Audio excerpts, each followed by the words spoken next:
Now, from across the tri-states, this is KHQA Sports. And tip-top of the evening, everybody, and welcome to Sports Final. In all sincerity, I have been doing this job for 20 years now, and this might well be one of the most enjoyable Friday night dockets I've got the pleasure to pilot in my tenure. And it all starts with a long-awaited and now completely appropriate ending to one of the great dynastic runs in tri-state sports history. Holy Trinity versus Central Lyon, 1 versus 2 for the state championship tonight. These highlights fresh from Cedar Rapids for you. Game number 1, Madeline Orton picks up where she left off. What a great weekend for her. Made the all-tournament team with 11 more kills on the night. More to come in this one. Michaela Fecky. Oh, one last time to say it as the senior goes out with the ace and then the ace again, as it would be Central Lyon getting Feckied in this one. And there you have it. Beautiful stuff in game number 1 as Holy Trinity hangs on to win over Central Lyon 25-22. Game number 2, more to come. The Fecky bomb right here. She had 30 kills on the night. Captain of your all-tournament team as game number 2 goes in favor of the Crusaders 25-13. And game number 3, just more goodness in this one. How about Kirsten Schaefer throwing down neatly right there. And appropriately enough, Miss Fecky would end it with kill number 30. Again, captain of the all-tournament team. And the one thing missing from her resume, a state championship. After all the heartbreak over the years, Melissa Friesmeier's team gets it done, winning in straight games 25-22, 25-13, 25-8. More coverage coming tomorrow, but the girls tonight awfully excited. Amazing.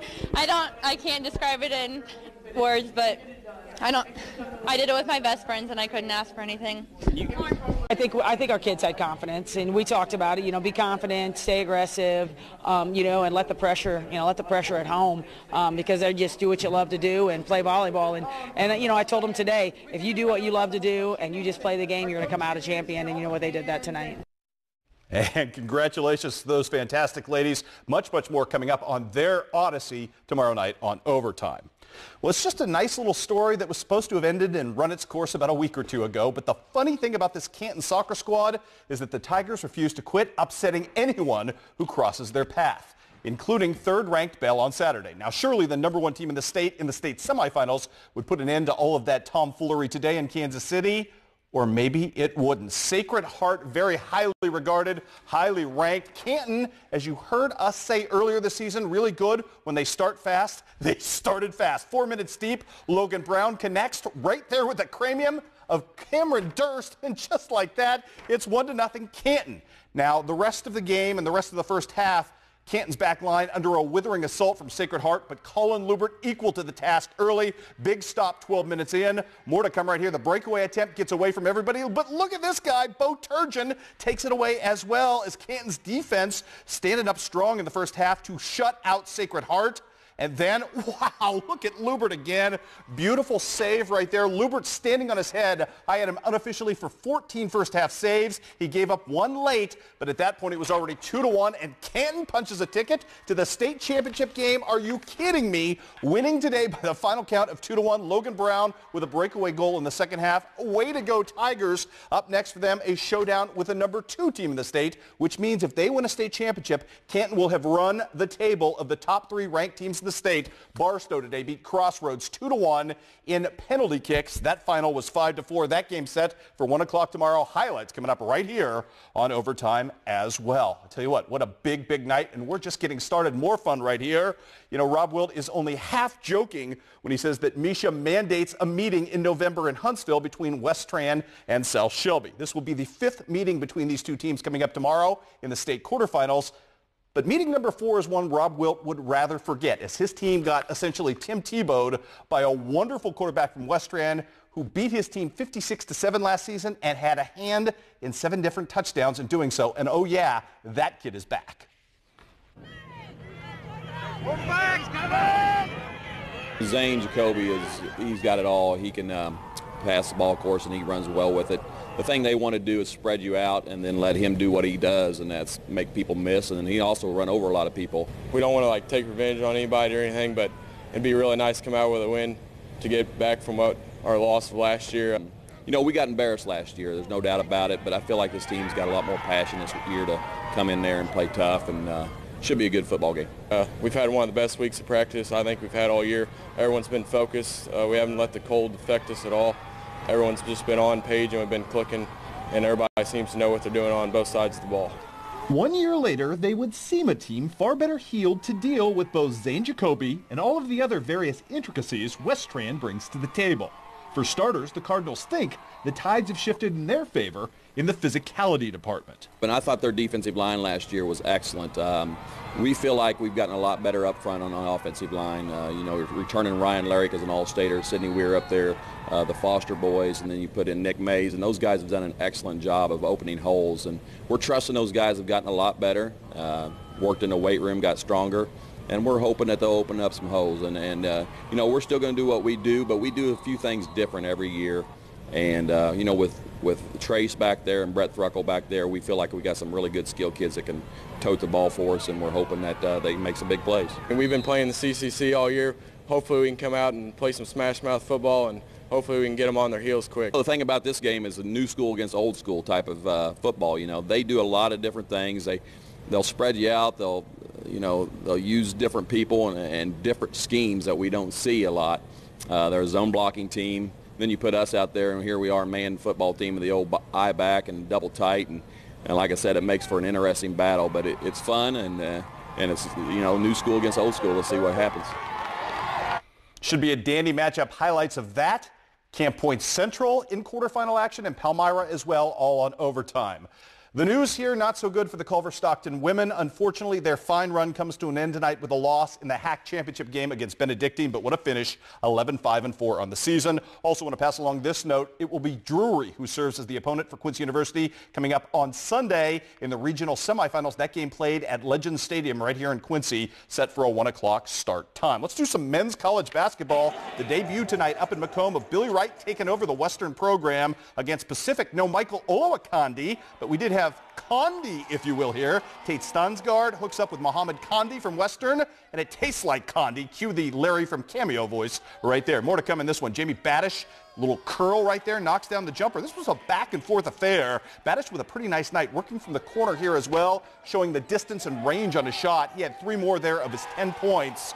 How about a tall glass of Remy as well in this one? Nice to see Remy Roberts-Burnett back healthy. Only had 5 points tonight, but had a couple of nice ones right here on the jump shot just inside the arc. The big story tonight for Western scoring-wise, Garrett Covington, of course, he had 15 points to lead his team, but unfortunately UOP too strong as Pacific gets the win tonight. Final in this one, 73-71. Other men's basketball tonight, John Wood beaten by Iowa Central despite 21 points from Jordan Johnson, and Arizona Christian jumps all over HLG tonight, winning huge. How about on the women's side? The QU women debuting tonight against Avila, Jenny Garber's crew in tip-off tournament action. Semifinals tonight, they got a nice showing out of the gate from the new transfer, the sophomore, Nakia Edom right here off the beautiful pass from Maggie Cunningham. That's a 3. Edom on the night, a team-high 17 points. More from Cunningham, who was a transition wizard in this one, hooking up with the pride of South Fulton. That's Carly Beebe at the other end. Pretty finish for her. She had 15 points off the bench tonight. More to come. 5 Hawks in double figures, including Carly Betancourt, who has the long 3 right there. Also in double figures off the bench tonight, Kara Gerbus, who's going to clean up the rebound here and put it back nicely. QU wins in a blowout, as you would have expected in this game. 100-58 was your final. Other women's scores to pass along tonight. John Wood gets a win on the road over Northeast Community College. Shea O'Brien out of Pittsfield with 17 points in that one.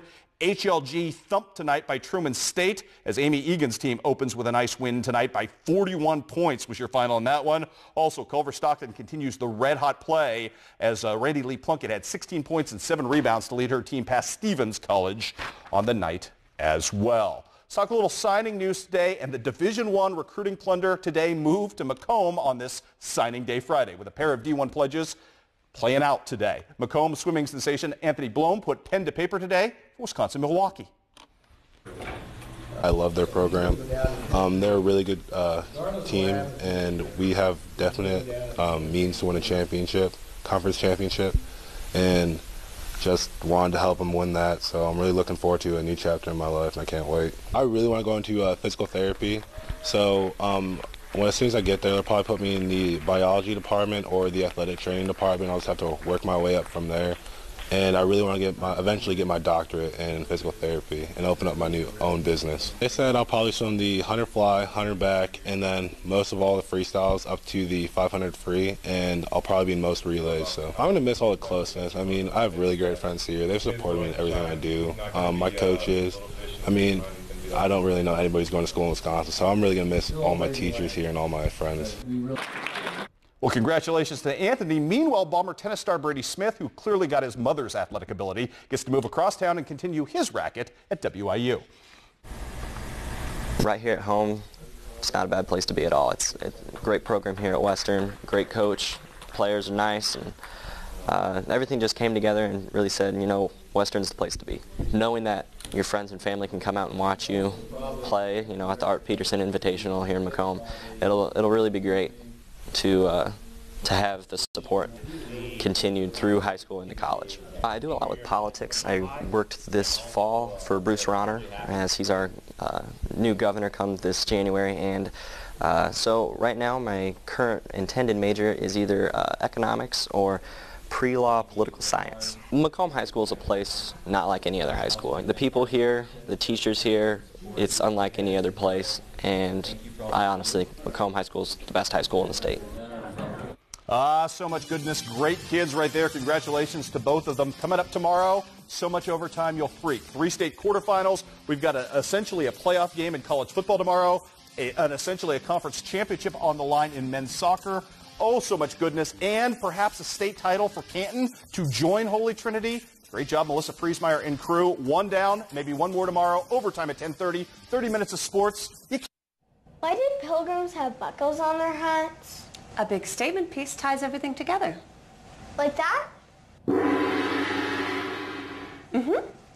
Now get a better statement piece at the Here Come the Holidays event, ending this week at Ashley Furniture Home Store. The lowest prices on our best-selling items with no interest for up to 36 months. Dining rooms, sofas, queen beds, more stores, more styles. Everything you need for the holidays. Ashley Furniture Home Store. Home starts here. It's that time of year again. Time to save big money. Bids for Bargains is going on Wednesday, November 12th through Saturday, November 15th, and then Tuesday, November 18th through Saturday, November 22nd. Each day will be live on News Talk 1070 KHMO from 8 till noon. The November Bids for Bargains will feature great deals from over 50 area businesses. Visit KHMOradio.com to see all the items, and then get ready to call in your bids. Bids for Bargains. Great items, great bargains. Tune in to News Talk 1070 KHMO Wednesday, November 12th through Saturday, November 22nd. Corn looks great again this year. Yeah, thanks for your help. Of course. I better be moving along. Say, what year is that deal you're driving? Activate thrusters. To develop breakout genetics, breakthrough traits, and seed capable of record-breaking yields, we went to the future and brought back some corn. Ask your Syngenta seed advisor about Golden Harvest. Ask me what it's like to get your best night's sleep every night. Why not talk to someone who's sleeping on the most highly recommended bed in America? Ask me about my Tempur-Pedic. Ask me how fast I fall asleep. Ask me about staying asleep. Tempur-Pedic owners are more satisfied.